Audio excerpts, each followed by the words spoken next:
Hi folks, Jen here with the latest book that I've read that reminded me of Betsy-Tacy. And this one is called The Year of Miss Agnes by Kirkpatrick Hill.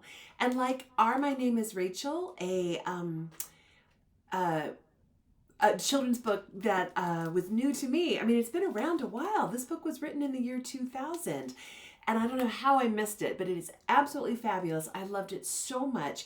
It's about a small town in Alaska, and where the children have had a different teacher every year, and not necessarily great teachers, but where's my finger?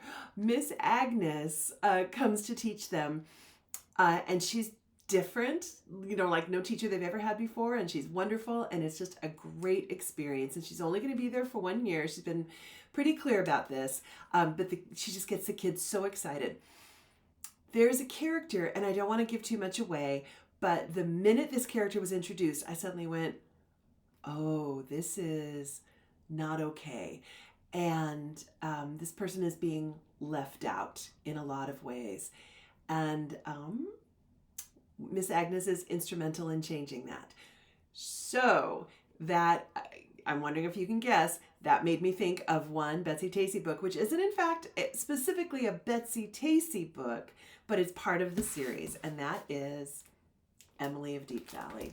Because Emily Webster, one of Betsy Ray's, well, not even friends in this book, more of an acquaintance, but we do get to see Betsy Ray in this book, which is really fun. It's always fun to see Maud writing about Betsy through another character's eyes, particularly Carney, because, Carney knows her so well. But it was just very fun for me to see Emily talk to Betsy and see that other side of Betsy Ray. But Emily in this book becomes very involved with the local Syrian community, and we learn that the children who she has the closest connection with and has, in some ways, I'm not going to say the biggest, but a very big impact on their lives. But we learn that the children are going to school, and they, of course, are learning English and learning how to get along in this new community of Deep Valley, Minnesota. The dads are going to work and having those opportunities as well. But the moms are home. They're not getting to learn English and getting to learn more about how to be a member of, the Deep Valley community. They're very, very isolated. And just recently, a conversation we had in one of our monthly book discussions, Sonia Whirl in Germany told us that this is something that's happening in Germany right now with immigrant mothers from other countries. I want to say it was in fact Middle Eastern, but I might be misremembering that. I'll have to ask Sonia. But I mean, it's a German name, but it's classes for mothers for exactly this reason, that moms who are housebound and a little more isolated are missing out. And this is an audience that just very much needs a way to connect and be part of things. And there's just something about people finding a way to communicate when they haven't before. Emily opens the world for these Syrian moms. And our discussions are getting incredibly sophisticated. And when we talked about this book, we talked about white savior trope. Is this a white savior, the white girl coming in to help I'm going to say brown people, but someone has now educated me that actually a lot of Syrians, look like me, pale skin, blue eyes, auburn hair.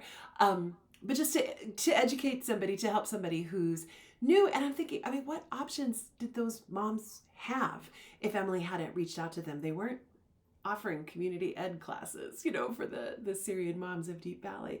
So I think that Maud does a pretty good job of making it clear, not only, is Emily kind of vital to the path of these women and their path to full citizenship and participation, but that it's reciprocal, that Emily gains so much from this community and from their warmth and their welcome of her and their gratitude and the things that they teach her about courage and generosity of spirit. And the Syrian moms are just a very, very small, they're not main characters of this book, but it's an important moment. And as I said, it all came back for me when reading The Year of Miss Agnes, which I absolutely adored and cannot recommend highly enough. So these would be just fabulous, paired reading. And I highly recommend both of them. And I hope that you'll check them out.